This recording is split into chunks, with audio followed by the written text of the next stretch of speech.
Welcome to the Bitter Medicine Podcast, where it's all about Black empowerment.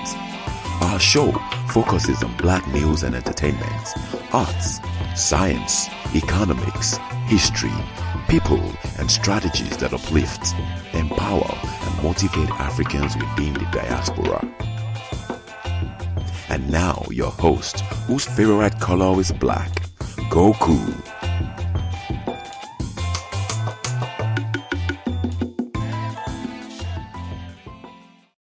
Welcome back to the podcast. I'm your host, Koku. Doing a late night live stream because I'm trying to test out what are optimal hours for doing live streams. Trying to consider the folks on the West Coast, for example, to see how many people are going to tune in. Might not be many, but at least it'll be it'll give me a little idea. Actually, it's kind of a nice time to really reflect. This time of night is kind of a good time to reflect. I was thinking earlier today about Marcus Garvey, and I was thinking about something Garvey said once. He said, "It is by education that we become prepared for our duties and responsibilities in life. One is badly educated, he must naturally fail in the proper assumption and practice of his duties and responsibilities because the Negro has been badly educated." And as you know,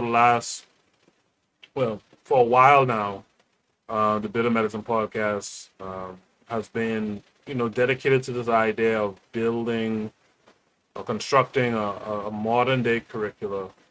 And in recent weeks, I've been talking about, giants like Booker T. Washington and what he did with the Tuskegee Institute. I think that's the starting point, but I think, and just makes common sense, Booker T died over 100 years ago, and so we need to update that curriculum, and we need to create a curriculum that actually can be used as far as building our own African-centered schools, or as a supplement at home for those of us who cannot, who have no way around not sending our children out to these other folks to educate them in schools. And I know that's a tall task, right? So it's really, until we could build the schools, and maybe you have to supplement the education. And ultimately, here at the Bitter Medicine Podcast, we think about Africa. And, ultimately you want to build a curriculum that, takes the student and kind of reintroduces them to the African tradition, and also brings them closer and more tight-knit with their community and the issues that the community faces. And the curriculum in of itself, is supposed to help teach the children how to become problem solvers and solve the problems that they have in their community. Like we always say, like it's always said, African problems need African solutions. And so where do you start with this? How do you get the leadership, right? How do you get the manpower focusing on African problems? Well, you have to teach them that, right? The education has to teach them how to be those people who will solve the problem. It has to teach them how to be patriotic, how to be, the leaders of the future. And with that, why am I hearing stuff? With that, you also have to have, I don't know where the sound is coming from. Where? We also need to have a situation where the people who are conveying this knowledge, right? The teachers also have to be transformed in a sense. right? They have to become fully immersed in Africa, right? And a part of this too, I saw this in the Discord for the pro-black perspective, but only gotta say, part of this is we gotta really. One of the problems we have, we can never come to a consensus about something, but without a doubt, one of the things we also have to focus on is language, right? When we return to the continent, when either us or near future generations return to the continent, you have to have a language that you can speak and you can communicate and do business with, right? And the best language right now in Africa for us to learn would be like Kiswahili. And I mentioned on the show before, like we have to, connect with folks who can speak that language. And I would like to connect with someone. If you know someone on the continent who I could connect with, someone will be willing to come on and we do shows that kind of breaks down some conversational Kiswahili, starting from the very beginning and working our way up to like real conversation, right? Send them my way, bitter.medicine.podcast@gmail.com. The thing is, like Garvey said, it is by education that we become prepared for our duties and responsibilities in life. Our duties as Africa's creations, our duties is also to become Africa's creators, along with those on the continent, right? Africa needs all of our help to make it, what it needs to be, to make it the nation, and I'm saying it as a singular thing, even though I know Africa has all these 50 plus countries in it, but we need to make Africa strong. So wherever we decide to land in Africa and live the rest of our days, Africa, wherever we are, within her, is strong, right? And the truth of the matter is, we've been badly educated, and it is nothing new. And this is the thing that's really irking me about our progress. It's really small and it's really slow. I'm sorry to say it.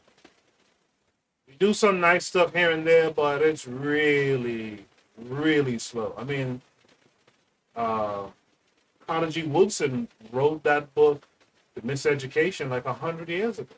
Well, maybe like around 80, 90 years ago. Probably 90 years ago. Right? And we could just round that out to 100. And we're still talking about the miseducation. And we're still seeing the effects of miseducation. Last 2 episodes or so, I talked about, like, when you look at Flint, right? Flint has a water pipe problem. And people are drinking water with lead. If we had, let's say we had 30 years ago, a real solid, or 20 years ago, a real solid African-centered curriculum that our people were really following, African-centered schools that followed said curriculum. By now, right, we must be 6 years into this thing now, 5, 6 years into it. By now, our people in the country, much less in Flint, much less the country, our people would have solved that problem. And it's a crying shame that we're still victims, but really we're victims of our own inactivity. I saw, what can I say today? I saw someone post something today talking about leaders. We send our children, we send our folks to be taught leadership by other folks, and then we complain about their leadership. Well, of course, no one's going to teach our people to be leaders. We have to do it, right? So with this paper, I wanted to read it because it talks about, Marcus Garvey and the UNIA and the contributions to like education that Garveyism has had. Right? I think it'll be a good read. Let's read it together. It's by Thandeka K. Chapman of the University of Wisconsin, Milwaukee. The abstract says, this article highlights the contributions that Garveyism made to current doctrines of multicultural education. The 1920s movement played a crucial role in African American history and helped to lay the foundation for later African American political and educational movements. using literature from multiple scholars of multicultural education and primary source documents from the United Negro Improvement Association, UNIA. Theoretical connections are drawn between the paradigm of multicultural education and Garveyism's concerns for the proper education of people of African descent. So you already can kind of tell what this paper is going to be set up on, right? Which is interesting. I have never seen this paper before, so this is a new read for me as well. The introduction. In his historical overview of multicultural education, James Banks in 1995 presents a clear, linear progression of this movement. His outline focuses on the educational research and academic scholarship that influenced the evolution of the multicultural education paradigm. Although Banks's overview highlights certain foundational writings of multicultural education, he omits the movement's political overtones by relying solely on the products of academia. Realizing the article's limitations, Banks advocates for researching all events and movements leading to multicultural education. He states, the historical development of multicultural education needs to be more fully described. Careful historical descriptions and analysis will help the field to identify its links to the past, gain deeper insights into the problems and promises of multicultural education today, and plan more effectively for the future. To strengthen the historical foundation that supports and legitimates theory and research, it is important to consider the various political, often fragmented events and alliances that influence the ideological framework of multicultural education.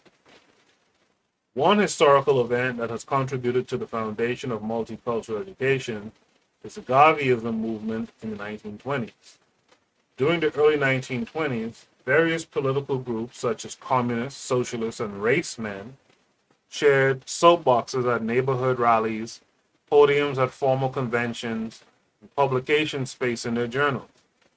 These groups were all seeking to uplift the race by changing poor working and housing conditions in African American communities, and advocating for better education and greater social mobility. Garveyism, with its focus on the political, economic, and cultural needs of people of African descent, is one of the most successful political moments born from the fecund period of the Harlem Renaissance. Let me just check something here and make sure I'm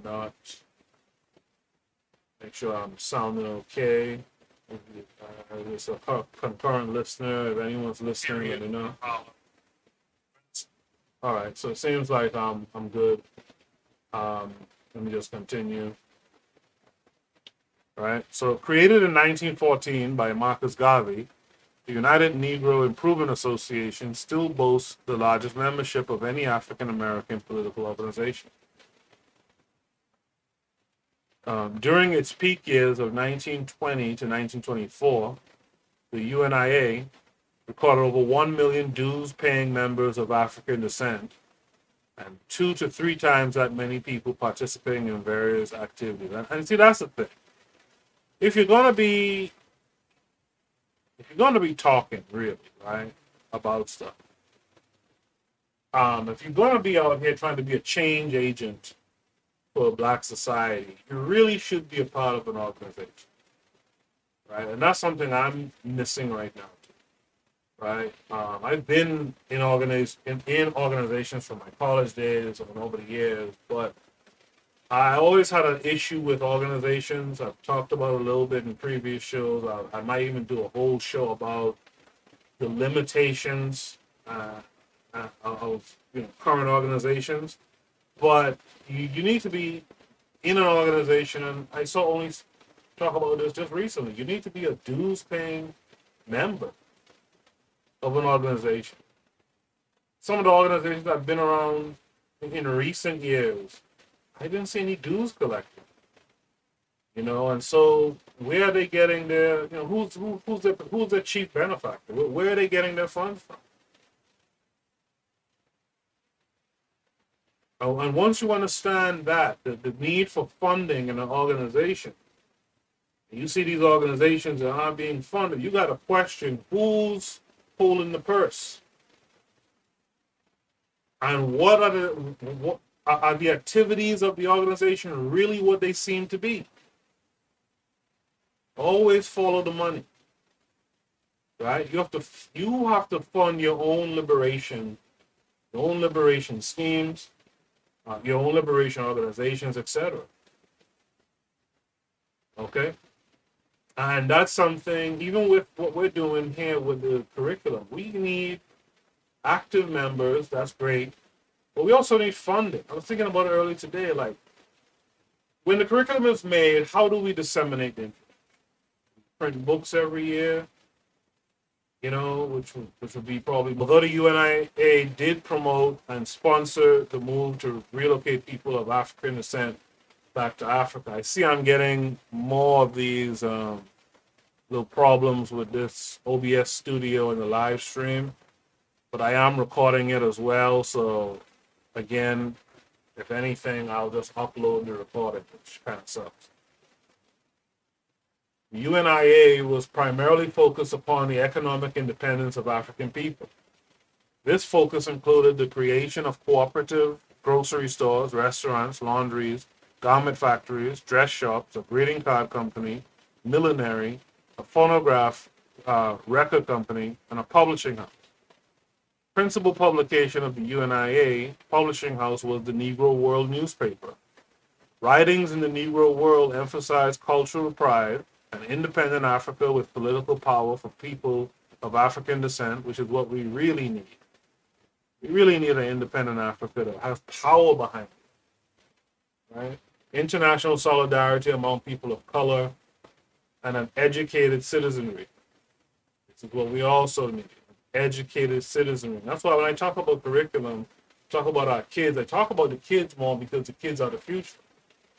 But this curriculum, the way I envision it, will help even our adults to understand more, to be more educated. We need more educated Africans, period, in the world. We need more thinkers and problem solvers. This is why when you listen to some of these other talking heads out here, these guys don't challenge you to think. These guys, listen to Onita Seymour. Listen to me. Listen to all the shows on KWAZ radio. The people will actually make you think. We're not out here talking some low energy bullshit all the time about bussy and all this old type of dumb stuff. Right? Anyway, this emphasis reflected the UNIA's dedication to creating successful, economically independent communities for people of African descent. UNIA's unswerving interest in the betterment of people of African descent, as promised through all aspects of democratic society, parallels multicultural education's focus on educational struggles over gaining access and equity for underserved children of color and children living in poverty. So this is where we get to the people of color type stuff, right? Which is a term I don't really care for much. I really care for black, right? So this is, now you get the understanding what the multicultural is talking about. Though multicultural education is purported to benefit the masses of children regardless of race, class, or culture, the movement sprang from a concern that students of color who were and continue to be marginalized in schools for their ways of knowing, learning, behaving, and speaking, right? That was from Sleater, 1989. Both Garveyism and multicultural education share the desire to see students of color learning and achieving academic success. This academic success is initiated and supported when institutional structures provide the same care and consideration for the needs of students of color as are currently provided for white middle-class children who remain the center of public school curriculum. That's the truth about public school curriculum. But you should already know that. You've been listening to this show and all the other shows on KWAZ radio. You should be aware that everything that's going on in the public school system is really to address whiteness, right? So you need a curriculum that addresses blackness, not multiculturalism either, but blackness, right? Okay. Got one listener besides myself. That's cool. Multicultural education. To increase equity in public schools, multicultural education demands a student-centered curriculum which values the ways of knowing, learning, behaving, and speaking of children from various racial and cultural backgrounds. Nieto, one of the people who they got that idea from that I just read, defines multicultural education as a process of comprehensive school reform and basic education for all students.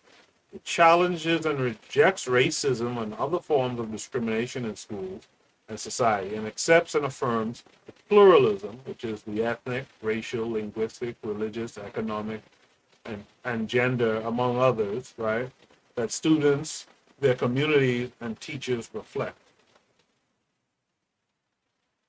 Many educational programs claiming to be multicultural may aspire to embrace Nieto's definition, although few have achieved this level of competence. Moreover, there are many disagreements on the depth using a critical social justice approach. Grant explains that multicultural education that incorporates issues of social justice, quote, requires that schools truly serve all students, especially those who are marginalized. Its objective is to help students to acquire the knowledge, skills, power, and positive self-identity to pursue their life goals and remove the barrier that prevent them from achieving the best that life has to offer, including helping others. The goal to reform the structures of schooling through pedagogy, professionalism, content, and student advocacy is the quintessence of multicultural education. And see, that's the thing. Like, you could just replace multicultural education in this writing so far with simply, it's a goal of African-centered education, right? Highlight sucks. Anyway, right? I mean, because if you listen to my last half a dozen or so episodes, all I've been talking about is pedagogy. We're talking about the professionalism in terms of, the African-centered teacher. I've been talking about content, how the learning material must also have a practical component to it. And the practical component has to have a deeper meaning that it has to deal with a problem that we're seeing in Africa, right? So, I mean, you could just replace the multicultural education talk with just, African-centered education. Because the UNIA did not believe that the greater society could ever incorporate the ideals of social justice in public schooling, it attempted to provide academic opportunities for people of African descent through the resources of the organization. So, I'm going to give you a preview now. Well, I wish this highlighting thing would work better. I'm going to give you a preview that one of my problems with organizations that I've gone around, none of them talk about education. Especially in recent years. Not one time have I gone around some of these organizations, I've heard them talking about straight up education, straight up African-centered schools, African-centered curriculum. None. I have a big problem with that because your organization is supposed to provide, as it says here, academic opportunities for people of African descent through the resources of the organization. So if your organization has members who pay dues, a portion of those dues supposed to be going towards educating the next generation. And I haven't really seen that, The UNIA's lack of faith in the dominant society to properly educate children of African descent echoes the past 30-year-old discourse promoting the need for multicultural education in public schools. Therefore, the connections between Garveyism and multicultural education will be demonstrated through primary source documents and the more recent works of several enduring scholars of multicultural education. So, basically, and you see this often, right, where the work of African people is taken and used on everyone else, right? So, for example, you would have like the Black Panther Party, right? Their work at one point a few years ago, you had like the LGBT, QRSTUV, HIV, W, you know, you had that group, uh, uh, like co-opting some of the modalities of the BPP. So once again, this is an example of, you know, let's take Garveyism, and instead of focusing it on, you know, whom Garvey was interested in, we'll focus on all peoples of color. So that's Chinese and Arabs and all this other shit, right? You know, in the comment section, I want you guys to tell me, do you think Garvey would have been interested in his philosophies being applied to all these other groups? Right? Let me know that in the comments section. In addition to drawing on scholarship from the field of multicultural education, Banks's 5 historical dimensions of multicultural education will be used as a template to connect the two movements. Banks in 1995 conceptualizes the history of multicultural education in 5 interrelated dimensions. A, prejudice reduction. B, equity pedagogy. C, knowledge construction process. D, empowering school culture and social structure. E, content integration. These 5 dimensions extend beyond the narrow race and class foci found in the ideological foundations of Garveyism to include broader conceptions of diversity. Bam. Bam. So you take the brilliance of Garvey and now you want to apply it to all these other different. They are particularly useful because the dimensions are suspended in time. That is, each aspect of multicultural education is as prevalent or limited in schools today as it was at the beginning of the movement. In the following section, a fuller description of each dimension is provided in conjunction with archival documents from the UNIA. So before I start to read Garveyism and multicultural education, this section, I want to say this to you guys listening. If it's the case that Garvey is being used by the, you know, by this author, folks who think like this author, if Garvey is being used by these folks to now promote education, you know, a certain type of education, certain mode of education that's all inclusive of people of color, that's intended to, you know, to raise them up, regardless of what race they belong to, but to raise them up and to lower, you know, the outlooks, or I should say the effects of racism, et cetera, et cetera, et cetera. If they're using Garvey for this, why aren't you using Garvey?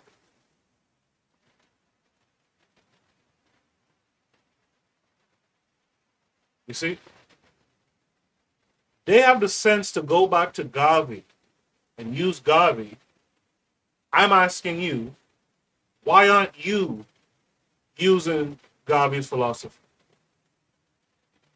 You are listening to the Bitter Medicine Podcast on KWAZ Radio. This is DAX. You tune into the Harsh Reality Podcast, providing you with social commentary on the news affecting our community, only on KWAZ Radio.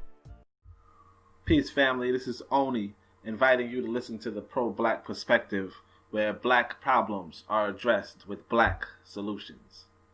You are listening to the Bitter Medicine Podcast on KWAZ Radio.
So,